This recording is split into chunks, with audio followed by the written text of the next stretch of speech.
Well,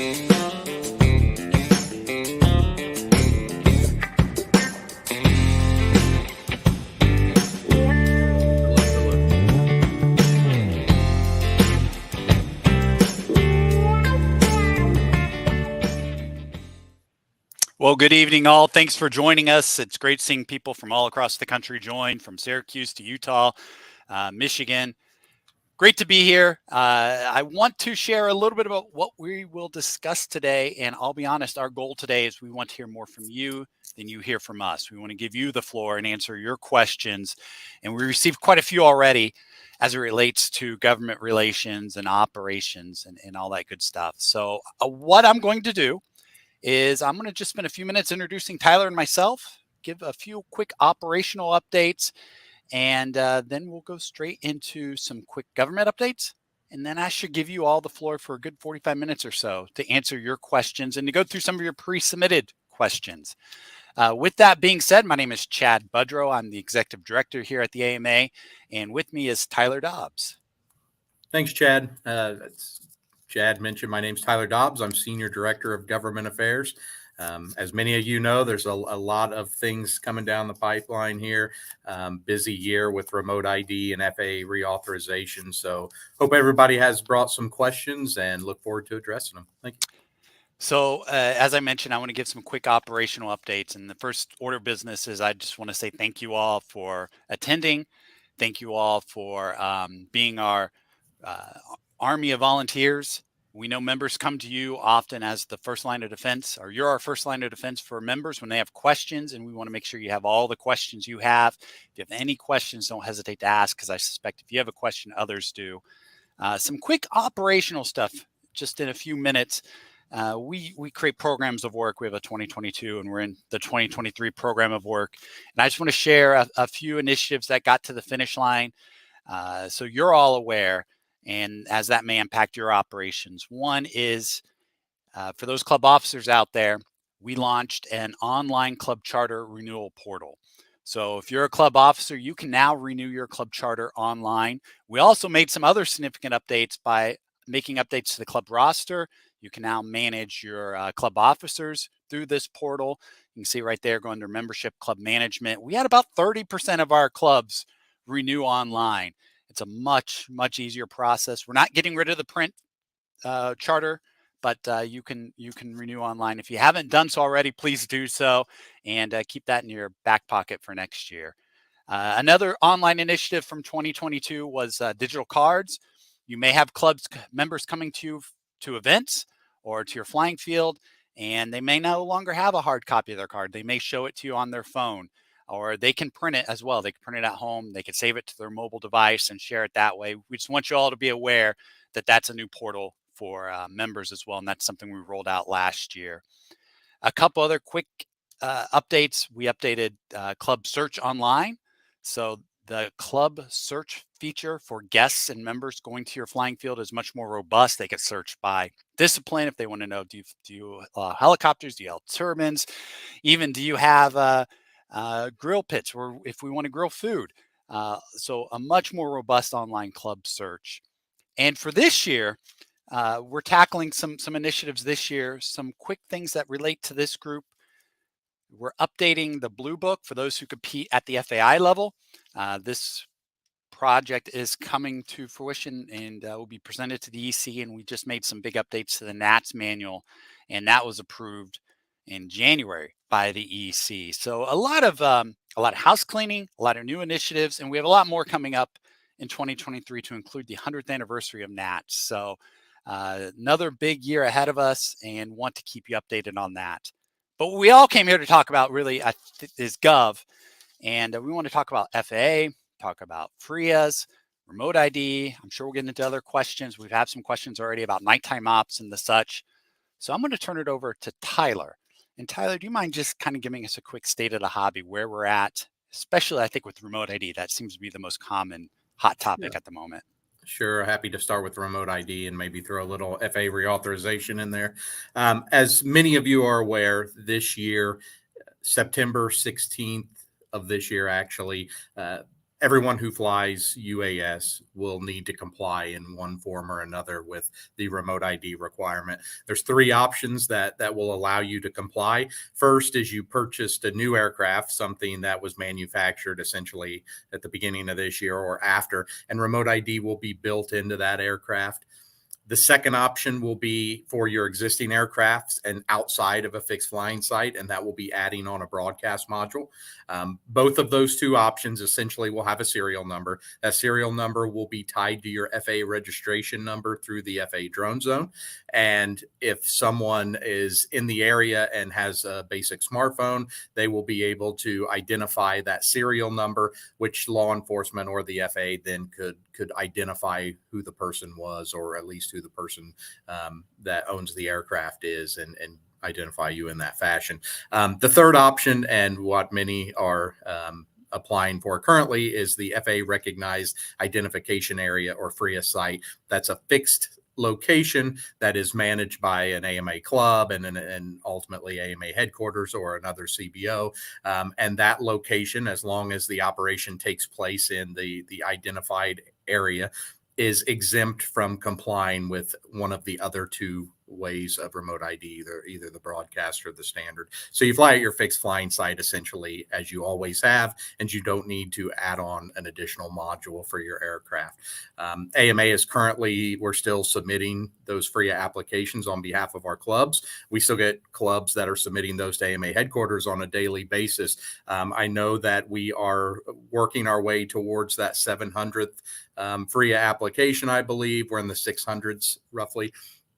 And it will still likely be a little bit longer before the FAA begins processing these sites. Essentially, the holdup is that this whole process triggered a 1976 National Environmental Protection Act, which is what's called NEPA, and there has to be an environmental assessment based off of the flying sites. We knew this was an issue a couple years back, so AMAs began working with the FAA, collecting data at a couple fixed sites around the country. And then essentially the FAA took a programmatic or automatic approach to this. And they said, look, the data that we collected with AMA at these sites, we can make that, transition across the country. Almost all of the hobby is relatively similar enough that we don't need to look at, each site individually. We'll just take the data we collected and we can make our assessment based off of it. The FAA actually published something in the Federal Register just a couple weeks back that said that they can use that data that they collected with AMA, and that they feel the impact is so minimal that they will likely not have to do any environmental assessments. If they do, it will be a very, very small number of sites around the country, and we really don't anticipate any, to be honest, but they kind of left the door open. So once that Federal Register notice closes, which is in May, we do feel that will give the FAA the authority to begin approving some of these FRIA applications. So hopefully in the next few months, we see some approvals. That would be great. We do anticipate that there could be some denials the first round. Remember that CBOs and the FAA, this is our first time through this process. So we should anticipate that there might be a handful of denials. And if that is the case, if you open your email and you see a denial, there's a mitigation process that we can take place, and we can resubmit on your behalf. So just because you see a denial, that does not mean that, oh, we're not going to get our FRIA site. That means there may be an issue. We may have to add, an additional requirement, or identify what that issue is, make a mitigation, and then resubmit the application. So we don't anticipate that to be, the majority by any means, but, we could see a very small number of denials once those start rolling out. So something to just keep an eye on. I'll go ahead, Jeff. No, I was going to say there's going to be a lot to unpack here, and I see as I'm looking at the attendance, we do have a lot of EC members here with us, and I want to point them out as they're also a great resource to lean on. And within your district, they're very active, they're very involved in some of these decisions, and in terms of regulation, they're very fluent in these issues. So feel free to reach out to them. If there's a question we don't get to here, of course, Tyler and I and staff are always available as well. There's a couple questions, Tyler. Let me just throw your way. One came from Bill from FlyRC, and then I also see it in the chats. George asked this question. I've applied on behalf of our club, and you talked about this briefly. Where does that process stand? I'll highlight at a high level, and Tyler already talked about it as well. We have well over 600, going on 700 clubs being submitted at this point. We have a whole team dedicated to this, and in fact, we hired a temp staff to help with this as well. And some of you may have worked with Ashton, and we are getting these submitted. And as Tyler mentioned, the FAA will begin reviewing those. We have the review process is starting, but the FAA did warn us that it may be until spring or summer before they really give any meaningful feedback or start approving or denying these. And we're getting into spring and summer. Tyler, anything else you want to add to that? No, I think that covers it pretty well. I did see, will AMA or the FAA provide the clubs with the decisions on the FRIA? Likely both. The FAA will send an email to the point of contact that was on the application, as well as AMA. So don't be surprised if you hear from Alona, from the clubs department, or someone on the FRIA team, and they reach out and say, hey, the FAA just contacted me. Your flying site FRIA request was approved. You will likely have the same email, but that could end up in a junk folder. It could be delayed a little bit. So you will likely hear a decision from the FAA, but if not, you will hear from AMA as well. Ted has another question as well. Let's talk about that. They have a secondary flying site, as many of you probably do. When will AMA start submitting those? Do you want to tackle that? I can answer that too, Tyler. Sure. So we're kind of doing these in batches. We're still working on round one. We wanted everybody to have their primary site submitted first before we started doing secondaries and, third and fourth and down the row. So there will be a number, and I'm sorry, I don't know what that number is, but the clubs department will hit a number. And when they get to that number, let's just say, when they get their 1,000th FRIA application submitted, then they'll send out another email to the clubs and say, okay, we just got your primary site submitted. Please provide us with the information for additional sites. So they will be coming. We just want to get your primary taken care of first. The FAA has told us that they will go through first in, first out kind of thing on submissions. So I know AMA had submitted 450 or 500 before anybody else has. We wanted to get as many of our club sites in so that we would be first in line before we reached out for secondary sites.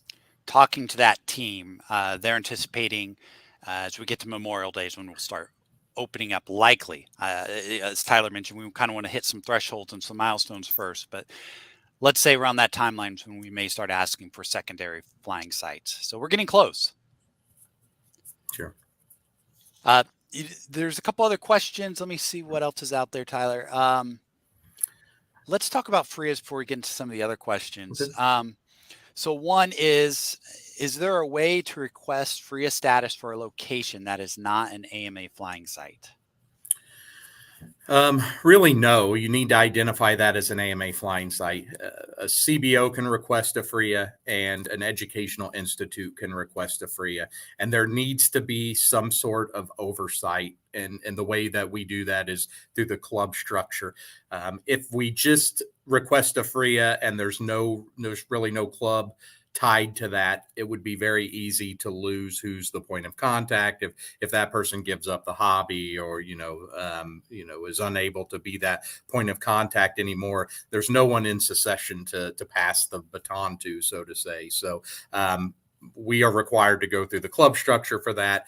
The only other path would be an educational institute. If you fly at a site and you want it to be a FRIA and you have permission to add that as a secondary club location, then you can reach out to the clubs department and do that. I would encourage you to. In fact, it's a pretty easy ask, and it will allow you to request a second FRIA location. And again, as a reminder, so I know we throw these acronyms out. FRIA, it stands for, again, Tyler? FAA Recognized Identification Area, and it will be a location that will essentially exempt you from a transponder on your aircraft. So basically fly as you always have. And Michael asks, what if you lose your site and you gain a new place to fly? How will this affect your FRIA? If it's a new site, then we will need to request a new FRIA. So you'll have to go through the FRIA application process again for that new site. It seems like I saw a question in here too that asked about if it's a new site, does it have to go through the EPA feasibility study? Does the NEPA Act apply? So it will, but it won't need to be looked at individually as long as your operations are not out of the norm, I'll say, of what AMA members do at fixed flying sites.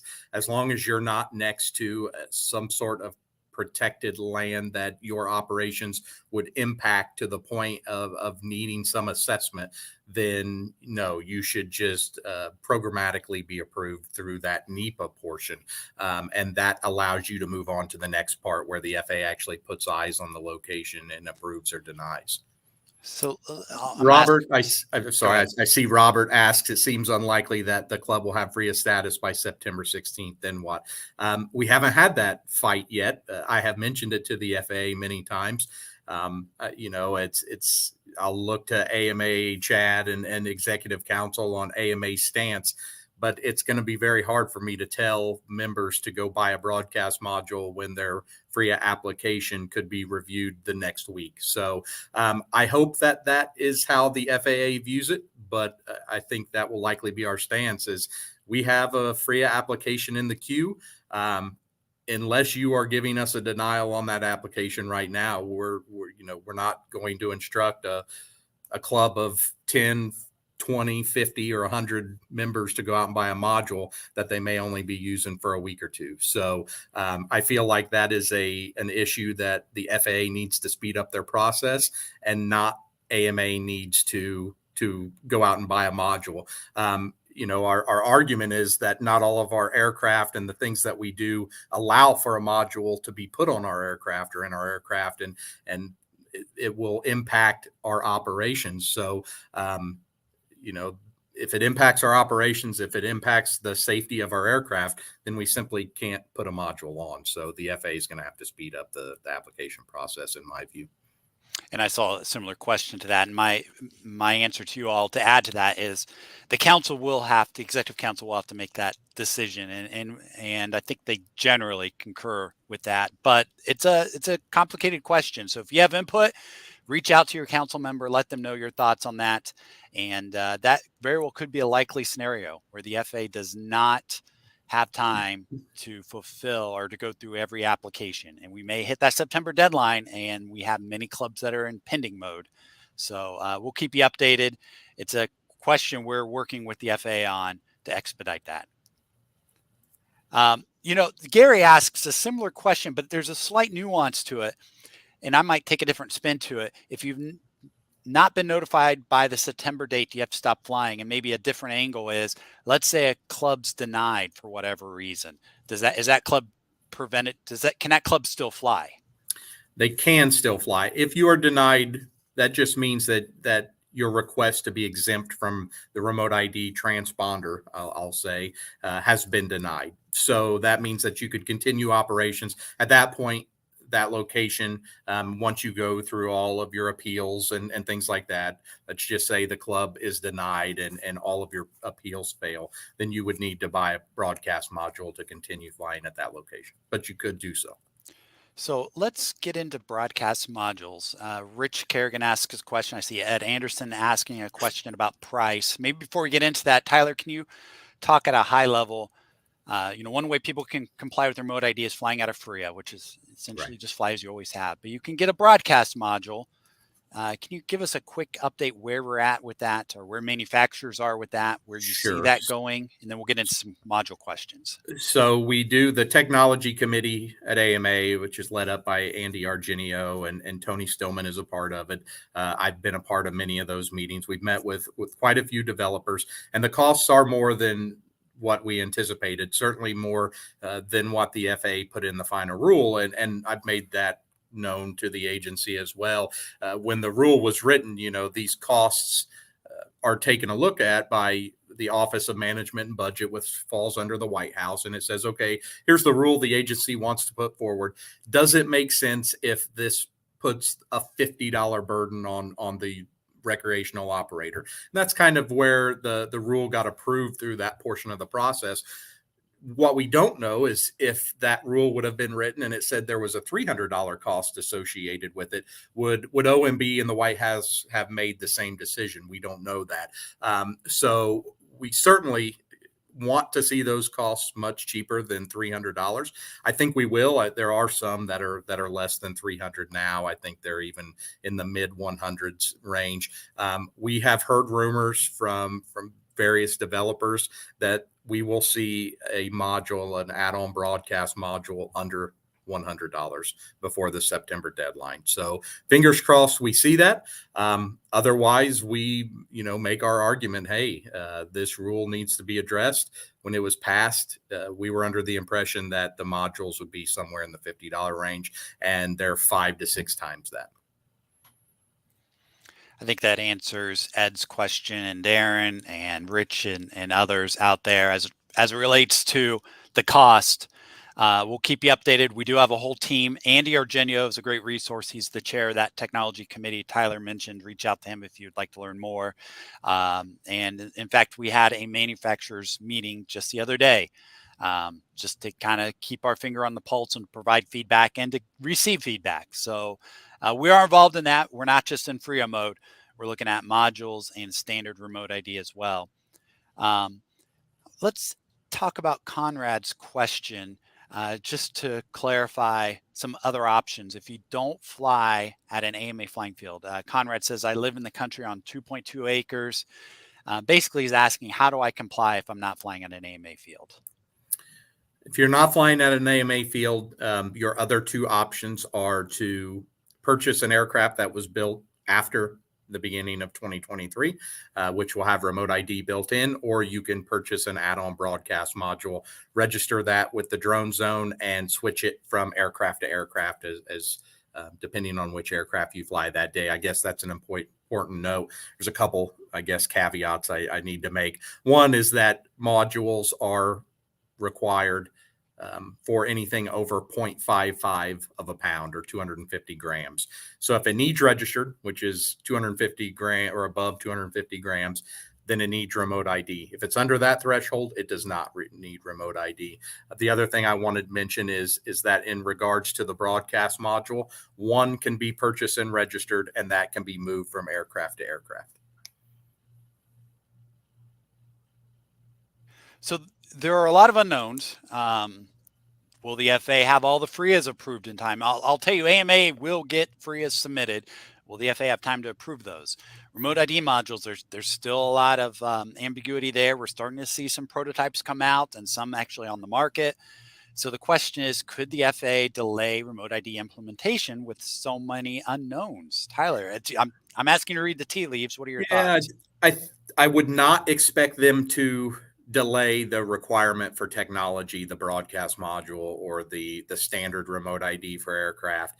What I could see is them not taking enforcement for those flying at a fixed flying site for a few months, similar to what they did with the module, standard remote ID and broadcast remote ID. That requirement was to take effect in September of 2022.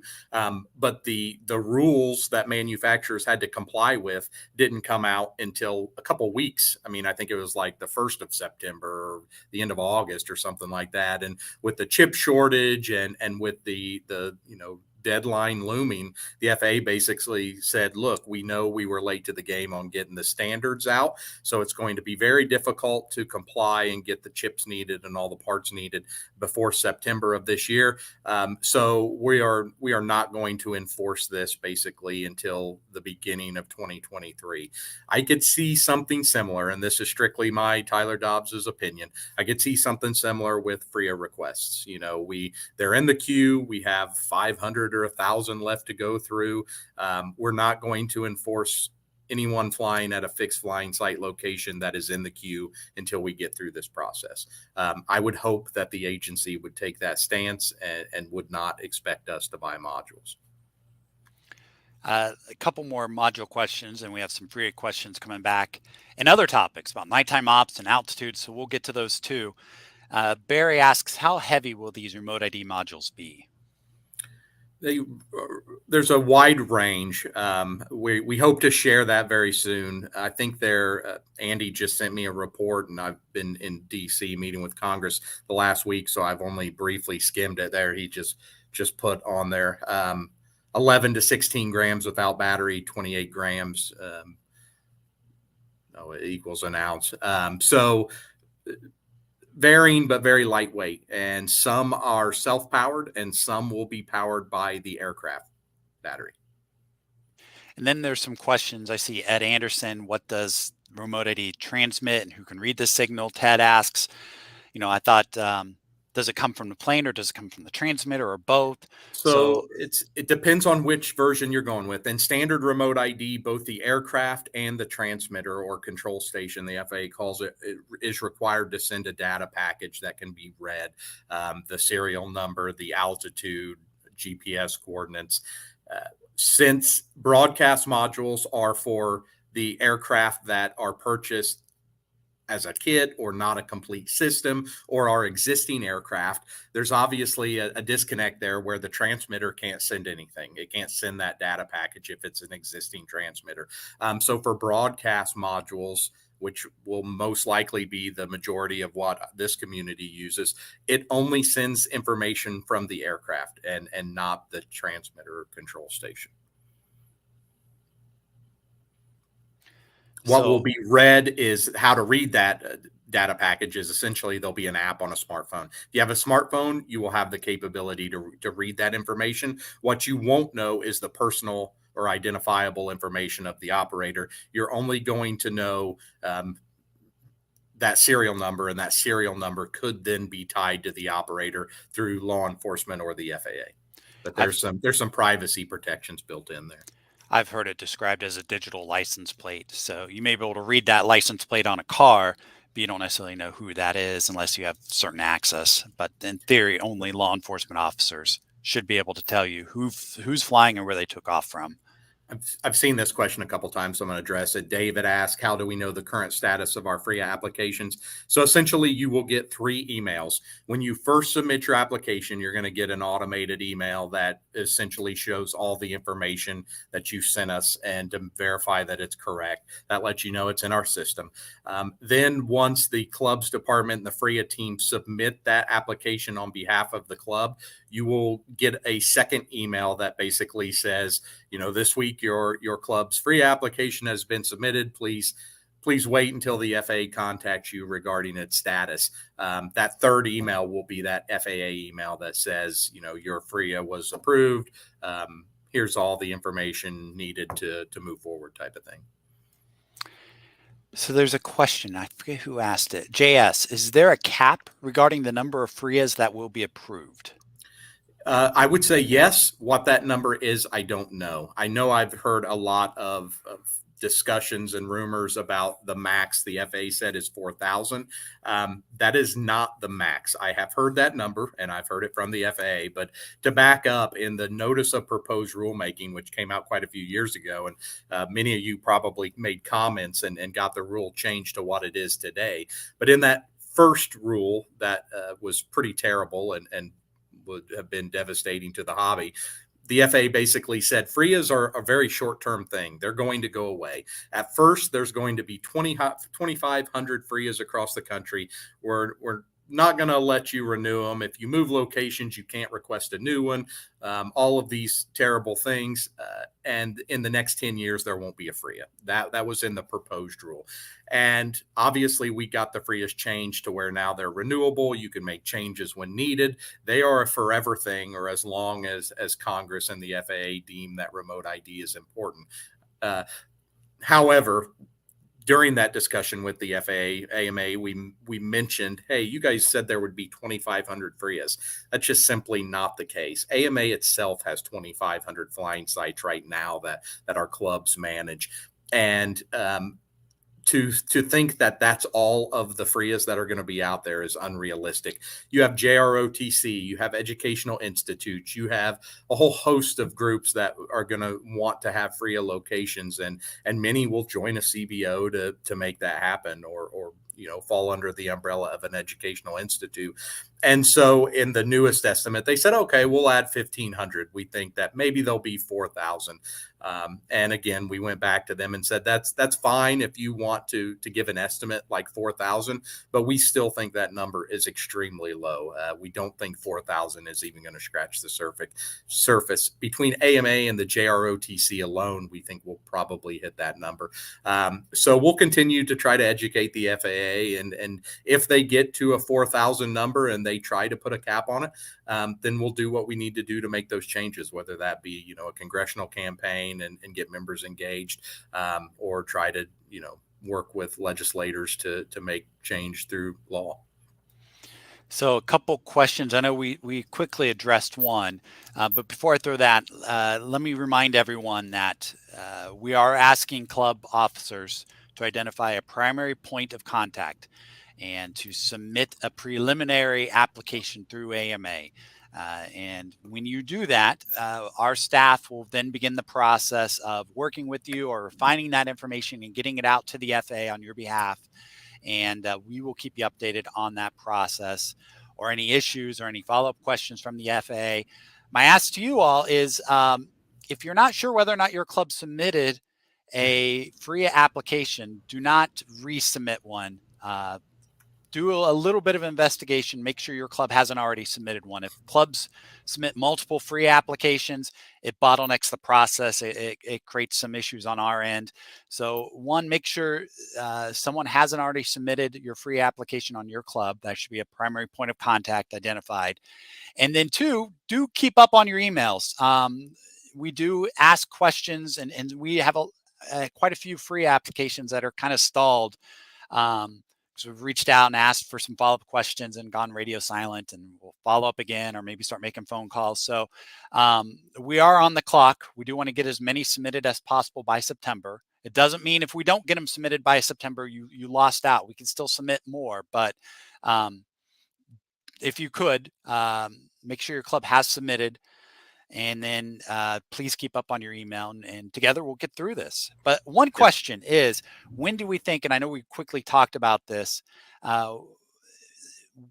John asked, when do you think we'll start hearing back from the FAA with approvals? I mean, my gut tells me, I think within the next couple of months. I think that they will have to let the comment period on the NEPA process of this finalize, which I believe is May 3rd. So we're just a week and a half, 2 weeks out from that date. Once that's done, the FAA will address any questions or concerns. There likely won't be many, I don't think, on that register notice. But once that closes out, I do think that will give the FAA the authority to start approving these FRIA requests. So if I had to guess, I would say by June, I would anticipate that we're starting to get some approvals sent out. And in the chat, you'll notice individuals like Alona Main. She is spearheading that initiative. So Alona, thanks for that. Crystal, thanks for chiming in. Andy, Argenio, and others, thank you for helping with the comments. Bud, as a club, I see you asked a question. As a club that has applied for FRIA, will you be required to post the info on the site? You will not be required, but the FAA will be posting a list of all the FRIA locations. The FAA has a UAS facility map, and some of you may have went to that link to determine what altitude you're permitted to fly in controlled airspace, or to determine if you're in controlled or uncontrolled airspace. All FRIAs will be posted on that electronic UAS facility map once they're approved. So here's a question I received through email from a club president. Will compliance with remote ID requirements be mandated for AMA members for insurance purposes? So Alona is a great person to answer this, but I'm going to take a stab at addressing the question with a response that I feel would be very similar to hers. Insurance will respond to any issues that take place, and the response or a denial will not be based solely on you not complying with remote ID or registration or taking the trust. Your AMA membership benefits are not subject to this compliance. We're not the police.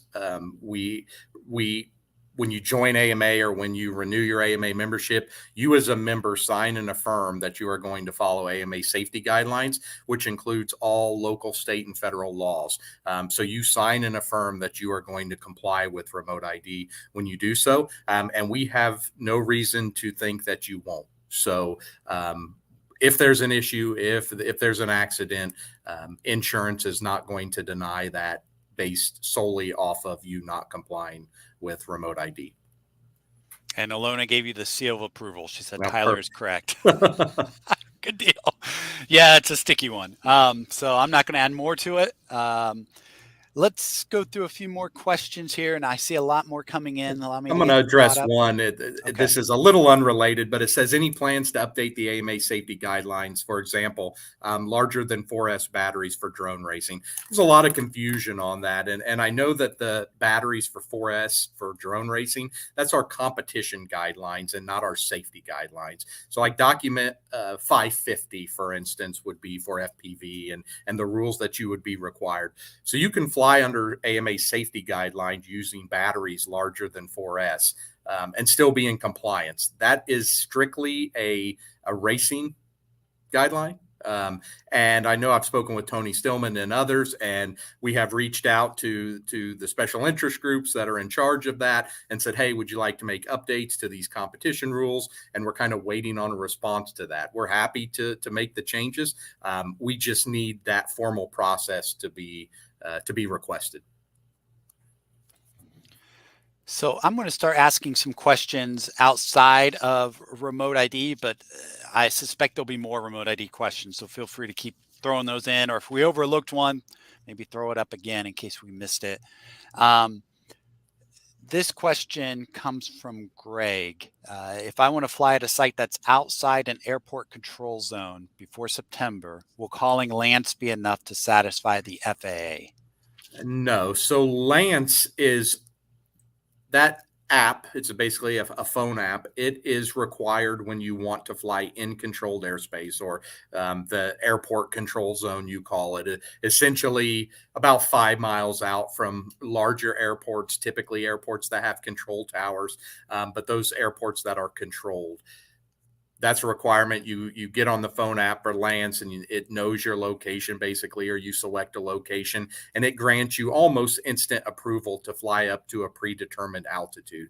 If you are outside of that ring of the airport, basically that 5 mile ring, then you do not need to request authorization to fly there. But you will still have to have remote ID either on your aircraft, in your aircraft, or be flying at a site that has been approved by the FAA as a FRIA. But FRIAs and remote ID are completely separate from Lance. Those two really don't intertwine at all. And you'll hear more and more, and you probably have heard us been talking a lot about controlled and uncontrolled airspace. So you'll see AMA providing more clarity as to the difference between the two. I encourage you to learn more about that. Very, very layman term. Yeah, there's a great blog. It may be back a little bit, a few months, or maybe even close to a year that it's on the AMA Government Affairs blog, and it discusses the difference between controlled airspace and uncontrolled airspace, and it assists you in identifying which you are flying in. So I would encourage everybody to check that blog. I'd encourage you to check all the blogs out on the Gov page, and that's kind of the most up-to-date information there. And I know there's probably a lot of stories that people haven't taken a look at. Yeah, good stuff. So our club has from Home in 48, our club has an LOA with Memphis Center. Will the FAA include Memphis Center when their FRIA is approved? What's the relationship between the tower and the FRIA? So it likely won't be included in your FRIA at all, but your letter of agreement theoretically could be amended to say, FRIA information must remain updated every, within 10 days of changes or something along those lines. but a FRIA doesn't get you exempt from the letter of agreement, and a letter of agreement doesn't automatically make you a FRIA. Those are kind of two separate things as well. But I would not be surprised for clubs in controlled airspace that get FRIA approval if that somehow gets added to the letter of agreement. I'm not sure if the FAA has thought that far ahead yet or not, but I could see that being a requirement. There's a lot of altitude questions from John and Chuck. One more quick question before we get to those, and that is events. How does events work? Because I get it. If you're at a flying field and it's an approved FRIA, flies you always have. But what about those one-off events that aren't at a club field? Sure, and that's good. I heard another, other rumors and some discussions that there's no process for temporary events, and that just isn't the case. There is no current process for temporary events, but in the final rule, it states, the FAA states, that they do not want FRIAs to be temporary locations. They want them more permanent, fixed locations, similar to AMA flying sites. But they do mention that they understand that there are, weekend model air shows and weekend drone races, and so for those they will either be granting an airspace waiver or a temporary FRIA waiver. We have discussed this with the FAA, and they are working on a process. They're not done with it yet. I think that they're pretty overwhelmed with the FRIA applications at the current time. But around that September deadline, we hope that they roll out. I would assume it will be a link on the drone zone that you'll go in and say, hey, I'm at this location. I don't fly there on a daily basis. We're just having a weekend fun fly or a weekend sanctioned event, and we want to request it to be an air show or a, FRIA exempt zone or something along those lines, whatever they call it. There will be a process for these one-off events at locations away from your fixed sites. Let's move into altitudes, and then I see some nighttime questions and a lot of great questions. So altitude, I'm going to pick John's question because that might just be an open door to a bigger discussion. I heard AMA is working on higher altitudes for AMA clubs. Let's talk higher altitudes. What are the details on this? Sure. What do we need to do to apply? So we are, and this is kind of a multi-step process, and one that has taken much longer than we anticipated and hoped. But originally, it began with our clubs in controlled airspace, and we've been going through safety risk management panels to get them higher altitudes. Currently, I mentioned those Lance grids on the UAS facility map. Basically, it's predetermined altitudes. When you're at the airport, it's zero, and it basically expands from 0 to 400 feet as you get to the outer ring. The highest you can get in controlled airspace is 400 feet in the UAS facility map. However, through the safety risk management process that AMA has worked on and developed with the FAA, we've been able to get our clubs much higher than that. Many of our clubs have letters of agreement to fly to 2,000 feet in controlled airspace. The second phase of that was just announced maybe a month ago. It is for uncontrolled airspace and for sanctioned events in uncontrolled airspace. So if you have a sanctioned event in uncontrolled airspace and you want to fly higher, we can work with the FAA to get you approved up to the upper threshold of Class G, which is 1,200 feet above ground level for most. Those that are closer to controlled airports, the threshold is at 700 feet, but 700 feet or 1,200 feet grants you quite a bit more than the 400 that's there. And then we're working on a long term. We obviously know that day-to-day ops is the most important. So we're working on that process now and hope to have some good news later this year that will allow us to get higher altitudes in Class G. I know it doesn't make sense. The way that Congress drafted legislation has made us go through so much red tape that it's just been a struggle to get these things moved forward. 4 years ago, the FAA thought, oh, we'll have this sanction event altitude waiver request tackled in no time, 6 months, and we'll get it out the door. And here we are 4 years later, and we just got it finalized. So hopefully now that that's done, the clubs are working through, and the contest directors and event managers are working through it flawlessly. That gives us a lot of hope for day-to-day ops at big sites soon. So hopefully we'll have good news to share. I'm going to tie back to FRIAs just for a second, and it's still related to altitude because I see this question a lot. Chuck Barnes asks, will FRIA allow higher altitudes in uncontrolled airspace? And I get that confusion. Tyler, Yeah. do you want to kind of talk So that through? FRIAs only relates to remote ID. The only thing FRIA gets you is exempt from remote ID, either a transponder or a built-in module on your aircraft. It has nothing to do with altitudes. For the most part, as of right now, what your letter of agreement says, if you're in controlled airspace, still remains. You still need to comply with all of those rules in your letter of agreement. The only thing it does is exempt you from remote ID. Yeah, it doesn't really. Yeah, so good. Thank you for that, Tyler. I still see some timeline questions in terms of I submitted my free application or questionnaire to AMA back in January or February. I haven't heard back, and I think I see some answers to that. But as a reminder, we are going through those, and we're now just getting into that kind of January February timeline. So appreciate your patience. We're a couple months behind on getting those processed, but talking with the staff and the team. We're moving along rather quickly. What bottlenecked us a little bit was honestly club charter renewal. Um, the same team that's doing club charter renewals doing FRIAs, with the exception of staff like Lee Race, been assigned so many hours to it. We have temp staff like Ashton working on it. So, but we're catching up. We're moving rather quickly, and I have confidence we'll have those submitted before the deadline. But admittedly, we're a couple months behind on that. So appreciate everyone's patience on that. And even then, once we start it, it may be radio silent for a few months while we wait on the FAA, then to review it.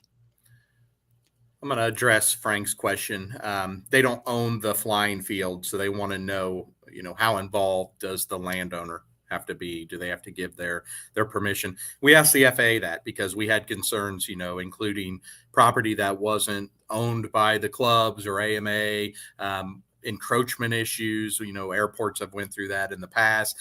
The FAA has said no, they're not concerned about that, and they're not the gatekeeper on the land. If the person submitting the FRIA application has the approval and can fly from the property that they're standing on, then they can submit that FRIA application without any additional approval from the landowner. So I will have to share, I do have a stop at 8 o'clock. I have a executive council committee meeting for an issue. So I will need to leave in about 15 minutes. So I do see a question about full scale, and then I want to get into some nighttime questions here too. Sean asked, how will all this, everything we're learning, how does this impact model aircraft demos at full scale air shows? I don't know exactly if I think that it will rely heavily upon like the airport manager or the air traffic control manager at the airport, whether or not they would want a broadcast module on the aircraft. If not, I think that we fall under that definition of air show or the drone race that was mentioned. I think that we could request a waiver for those. Now, if you have a stickler, then it's possible they want a module. I don't see that being the case. If they've let you on the airport to fly at an air show, most likely they kind of get what we do and are very supportive. So, my opinion before this has been tested is it probably won't have much of an impact on it. Let's get into some nighttime questions. Greg asks, can I fly at night with a fixed wing aircraft that has lights on it outside of any towered controlled, basically in uncontrolled airspace? Can I fly at night? So yes, you can fly at night in controlled or uncontrolled airspace. If you'll take a look at AMA safety guidelines regarding night, there is a portion in there on training now, and you do need to meet the training requirement. I will say the training is great. Matt Ruddick, who's kind of helping us behind the scenes here, develop this night training video. Go watch it. It's a couple minutes long. Once you watch the video, you have completed your requirement and training to fly at night.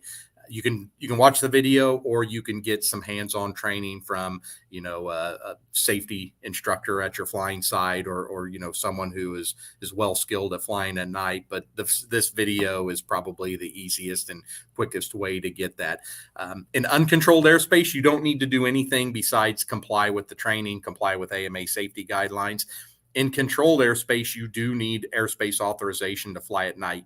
And that has been something that has been restricted for years since 2018. FAA reauthorization. AMA finalized this training and finalized our safety programming. As soon as we did that, after our CBO recognition, the FAA began allowing recreational night flying. You just go through Lance and you request that authorization and meet the requirements of the training and our safety programming, and you can fly at night. So Mike Barbie asks, how do we get our altitudes increased? So if you are in controlled airspace, you reach out to AMA Government Affairs team and say, hey, I'm in controlled airspace and I want to be added to the safety risk management panel list, and we will do so. If you're in uncontrolled airspace, the way you get higher right now is you sanction an event. And I will add that we told the FAA, we said, look, events, people need to practice for events. So we may add days to this. And they said that's completely fine. Just like air shows, we understand if your event is, Saturday and Sunday and you want to sanction it from Monday through Sunday, so you have time to practice and get those higher altitudes, that's perfectly fine to do so, and will be approved by the FAA. Thanks, Mike. And then Bill, I'll tackle your question about, why are things taking a while to get these FRIA submitted? What really kind of slowed us down a little bit, but we were still churning them out, was club charter renewal.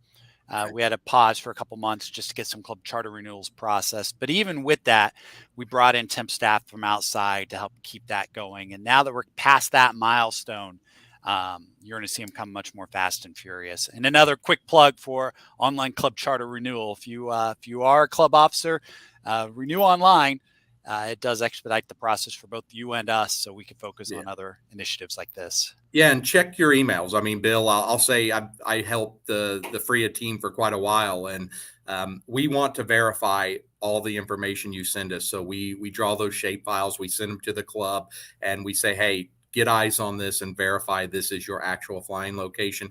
Sometimes we may wait on a response for 5 days, 6 days, 7 days. So it's important to check your emails, especially if you're the point of contact. That just holds up the whole submission process. We put you aside and move on to the next, but you can only have, a few dozen sites and applications that you're working on before things start getting a little backed up. So. Looking through the questions, Tyler, do you see, I don't see any emailed questions I missed.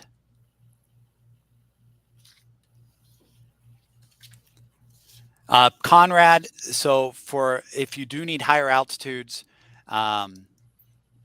step one is you need to be in uncontrolled airspace, sanction your event, and then yes, you will need to file a NOTAM. But that process, I saw a couple people chat, it takes 4 minutes at most. Yeah, you want to talk through that NOTAM process, Tyler? Yeah, I think it's important to know that, you need to let AMA know that you want the higher altitude. We have to request that. It has to be put into our system. We have to send copies to the FAA and keep track of all that data. A NOTAM by itself does not give you any authorization to fly up to that altitude. I could call the NOTAM number right now and request a NOTAM up to 10,000 feet and they would issue it. And there's no oversight. I would not have the authority to fly up to 10,000 feet, but they'll give me a NOTAM that says so. So I think that's an important distinction to make, is the NOTAM is really the last part of that. We're going to work with the FAA. We're going to get your authorization to fly higher. And then within 7 days of that event, you call, get the NOTAM number, send it back to AMA. It's just a short little number. There's a phone number you can call. We have an AMA blog with step-by-step details and instructions on how to do so. But you call the number, they ask for your contact information, they ask where the event's going to be, they ask how high you would like to fly, the times and dates you need to fly. I'll mention something on the times and dates. If you say that the start time and finish time are the same for every day of the event, you only have to get one NOTAM issued. If you have different start and finish times for the event, that's multiple NOTAMs. So it's best to go in, even if your event is from Saturday or on Saturday from 8 a.m. to 2 p.m. and on Sunday, 8 a.m. to noon, it's best to just say, I need a NOTAM for Saturday and Sunday, 8 a.m. to 2 p.m. to cover both days, so that just one issued NOTAM is all that's required. But once you make that phone call, give that information, then they will give you alphanumeric number. It's about 10 digits long. Take that number, send it to the sanctioned event email that we have provided to all contest directors and event managers, and then we will issue you the certification, the certificate that allows you to fly up to that altitude. And as Tyler mentioned earlier, we want to allow for higher altitudes for day-to-day ops as well. So Right. as Tyler mentioned, this is a multi-step process, and each step we're getting those wins in. It's just federal government is slow, and that's by design. So, but we'll keep you updated as we move forward on this. So one more question, and that was by Paul. Does AMA want to hear from clubs or members if they've had remote ID enforcement on them? Which leads to a question I was earlier, what's the likelihood of there being any enforcement? And then two, if that does happen, do we want to hear about it? Yeah, I mean, we definitely want to hear about it. I would anticipate enforcement being very low if our membership continues to fly the way they have in the past. I mean, we haven't caused issues in the past. I don't anticipate that changing. So our membership by and large will likely not see any enforcement. I think that if there are a group flying at a park that don't have remote ID on their aircraft, and local law enforcement or someone like that is aware that there is even a remote ID rule, which in and of itself is probably unlikely, but if they are and they get the FAA involved, you would most likely get an educational speech at first on what you need to do. Now, if you're caught a second time, then that's a different story. At that point, you would likely get some enforcement action taken. But that first time would most likely, you would be educated on what the rules are and what you need to do to comply. But if you speak to the FAA and there is any warning, education, enforcement, obviously we would want to know about that. Yes, even if it's just education. This is new to the FAA. This is new to us. Right. We do want to hear it. So yes, Paul, great question. And we want to make sure what you're hearing is actually correct. I mean, I speak to the FAA every day, and about, 20% of them actually know the laws and the rules. So if we need to educate the local FSDO, then we need to know what information is being told to membership. Well, I appreciate the time. This is a little bit of a different format, more just a raw Q&A, but we're getting close to September. We still have quite a few months ahead of us. And I know there's a lot of ambiguity as we get ready for the flying season, at least up north. So I appreciate the time, appreciate everything you all do to help grow this hobby. We'll continue to have more outlets like this, but don't wait for these moments. Reach out to staff at any time. Reach out to the executive council. They're very well versed on this. And then if they don't know, they know who to reach out to help get you the answer. Same for us. If we don't know the answer, we'll find someone to get you the right answer. We want to make sure you're prepared and armed to have another good flying season. So with that, thank you for your time. Appreciate your input and all you do, and we'll keep in touch. Have a good evening, all.